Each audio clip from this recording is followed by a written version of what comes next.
మూడోసారి ముచ్చటగా BJP government ఏర్పాటు చేయడానికి బీజేపీ కార్యకర్తలు గ్రామ లెవెల్లో సైనికుల్లాగా పనిచేయడానికి సిద్ధంగా ఉన్నాం. మా మోడీ గారు పేదల పెన్నిధి.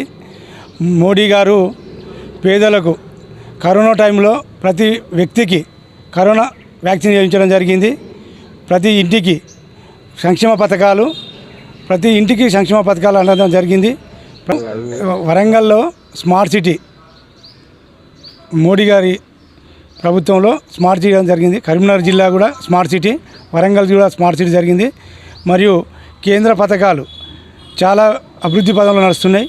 ఆ మోడీ గారి సాధారణమైన సామాన్య కార్యకర్తగా ఉండి వారసత్వ రాజకీయాలు లేకుండా మా బీజేపీ గవర్నమెంట్ వారసత్వ రాజకీయాలను ప్రోత్సహించదు. సింగిల్ రాజకీయం ఏంటంటే వారసత్వం తాతల నుండి తండ్రుల నుండి వారసత్వంగా రాజకీయం చేయకుండా పేదల పెన్నిది గవర్నమెంటు. దీన్ని పేదల కొరకే పనిచేస్తున్నటువంటి మోడీ గారి ప్రభుత్వాన్ని ముచ్చటగా మూడోసారి తెరవడానికి గ్రామ లెవెల్లో బూత్ లెవెల్లో చాలా కష్టపడుతున్న మన బీజేపీ నాయకులందరూ, మన బీజేపీ అభ్యర్థి మన లోకల్ క్యాండిడేటు అరూర్ రమేష్ అన్న నువ్వు అత్యధిక మెజార్టీతో గెలిపించుకోవడానికి బీజేపీ సైనికుల్లాగా బీజేపీ కార్యకర్తలందరూ సైనికుల్లాగా పనిచేస్తున్నారు. 1984లో మన భారతదేశంలో 1984లో 2 పార్లమెంట్ స్థానాలు ఉండేది. 84లో జంగారెడ్డి గారు గెలిచిండ్రు.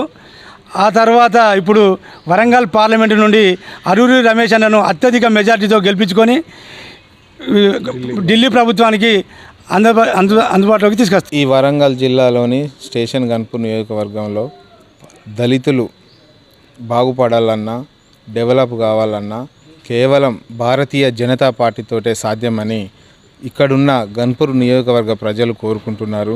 అది ఎందుకంటే చాలా రోజుల క్రితము ఎస్సీలు వెనుకబడే ఉన్నారు.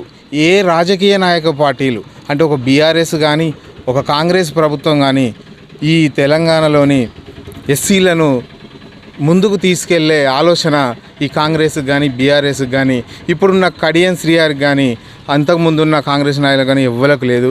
కానీ కేవలం ఒకే ఒక పార్టీ ఒక సామాజిక వర్గమైనటువంటి ఎస్సీల వాళ్ళను గుర్తించింది కేవలం ఒక భారతీయ జనతా పార్టీ మాత్రమనే ఈ సందర్భంగా నేను తెలియజేస్తున్నాను.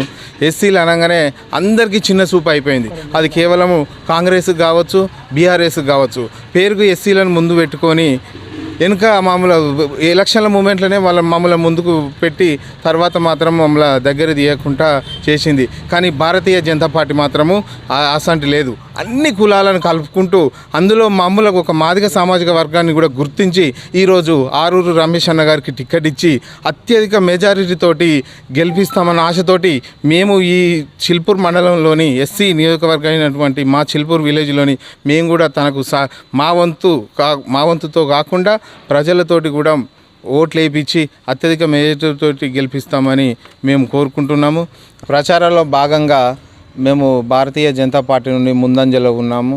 ఇక ముందు కూడా ఏ పార్టీ వచ్చినా కూడా ప్రజలు చిల్పూరు మండలంలోని ప్రజలు నమ్మే పరిస్థితిలో లేరు.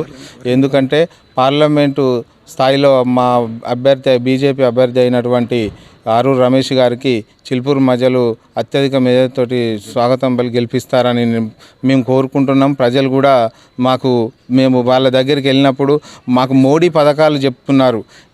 మీ అభ్యర్థి ఎవరు అని అంటే మేము ఆరూరు రమేష్ అని మేము చెప్తున్నాము. ఆరూరు రమేష్ అంటే మోడీ నిలబెట్టిండా అని వాళ్ళు కోరుకుంటున్నారు. అంటే అవును అని మోడీ నిలబెట్టడం మేము అనడంతో ఈసారి మీకే మేము ఓట్లు వేస్తాం. భారతీయ జనతా పార్టీ మోడీ కమలం పువ్వు గుర్తుకే మేము ఓటు వేస్తామని ఇక్కడ ఉన్న